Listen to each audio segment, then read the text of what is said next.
Dr. William Lane Craig has not admitted openly to the audience that his view of the denial of the eternal begotten Son, which is the second person of the Trinity, is a view that has not been held in all of Christianity until the 17th century. The first recorded, to my knowledge, the first person who denied the eternal begotten nature of the Son was Rowell in the 17th century. So we're talking here about a fringe opinion of a fringe opinion of a fringe opinion. But what seems to be interesting is William Lane Craig was attacking the Quran in the beginning, in his first introductory statement. However, he agrees with the Quran because the Quran states that being begotten is an inhibition, is a diminution, is something which inhibits and detracts from the fact that God is necessary. God is necessary. God is independent. God is self-sufficient. And William Lane Craig admits this. So he disagrees with Protestant Christianity. He disagrees with Eastern Orthodox Christianity. He disagrees with the Catholic, and he agrees with who he calls Muhammad. He agrees with the Quran on this specific issue. So this is the first thing. He has not admitted this yet. Why does William Lane Craig not admit to the audience that his view about the eternal begotten Son is commensurate with the Quranic discourse and is incommensurate with Christianity as a whole? He, in fact, attacks Nicene Creed. He talks about, well, Gregory of Nyssa is not an authority. But the Nicene Creed is an authority according to Catholics and according to Eastern Orthodox. In fact, they consider it to be dogma. The Nicene Creed itself is that. So he has to now admit to the audience freely and openly, yes, you say, I believe what the Quran states is more coherent than what Christianity said for 17 centuries. Please say that. So Dr. Craig, when you're ready, feel free to respond. You've got 2 minutes. Yeah. I would like to, if we could, go to discussing the logical coherence of the Trinity. It feels like we've been discussing whether or not Dr. Craig's views are heretical or sort of unpopular. Yes, which is not to say that they're false. I'm claiming to be defending the New Testament doctrine of the Trinity. So I'm not denying, Mr. Hijab, the procession of the Son and Spirit. As I said, you can add that to my model if you want to, but it's not affirmed in the New Testament. And the earliest church fathers didn't affirm that doctrine. People like Ignatius, Clement, and others in the post-apostolic age. This doctrine originates in the so-called Logos Christology of the Greek apologists like Athenagoras and Justin Martyr and so forth.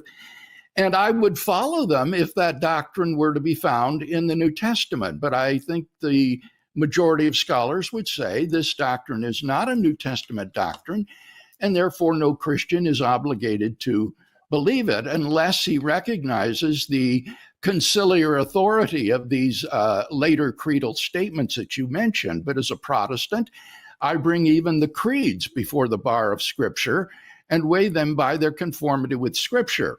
Now, in terms of agreeing with what the Quran says, of course I agree with lots that the Quran says. I don't maintain that the Quran is 100% false.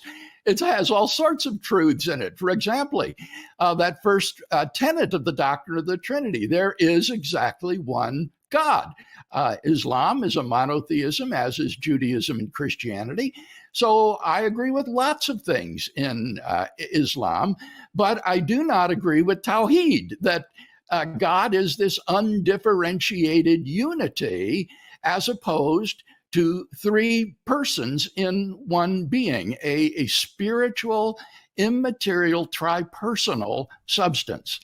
Okay, so this is what Dr. Craig says. He says, for although creedally affirmed, the doctrine of the generation of the Son and the procession of the Spirit is a relic of Logos Christology, which finds virtually no warrant in the biblical text and introduces a subordinationism into the Godhead, which anyone who affirms the full deity of Christ ought to find very troubling. So it's very clear here that Dr. Craig has understood what Nicene Christology is, and he's essentially saying you've got these Greek philosophers who've corrupted Christianity and introduced the subordination into it, and now this is not something found in the New Testament, the eternal begotten nature of the Son. I'm saying I agree with you, Dr. Craig. This is what I agree with you on. But the problem is this. The problem is no one in Christianity did agree with you until Hernandez Roll in the 17th century. So the point we're making is, if the biblical text was so clear for everyone to see, how could it be that for almost 2,000 years, nobody could detect what you're talking about? And all these church fathers, from the ordinary language of the text of the Bible, understood the eternal begotten doctrine in a different way. Then the Bible, therefore, is an encrypted text. It's a text that nobody can access for 17 years. So William Lane Craig comes, or Roel comes, or somebody else comes and tells us what it's meant to be. This is preposterous. This is another problem. You're adding layers of problems to Christianity. You're adding layers of issues and complications for Christianity. Now, you were talking about, well, we're not talking about the coherence of the Trinity. This is at the heart of the coherence of the Trinity, because most Trinitarian models, as you know, has inside of it or embedded into it this idea that the Son is eternally begotten. You consider that to be a subordinationist position. And what I'm saying to you is, if it's a subordinationist position, then the Trinity is incoherent on many different grounds. For example, when we talked about Aquinas, I agree with your assessment of Aquinas, that it's, if you take the is of identification, that the Father is God and the Son is God, therefore the Father is the Son, the logical law of identification, the law of identification would be contravened.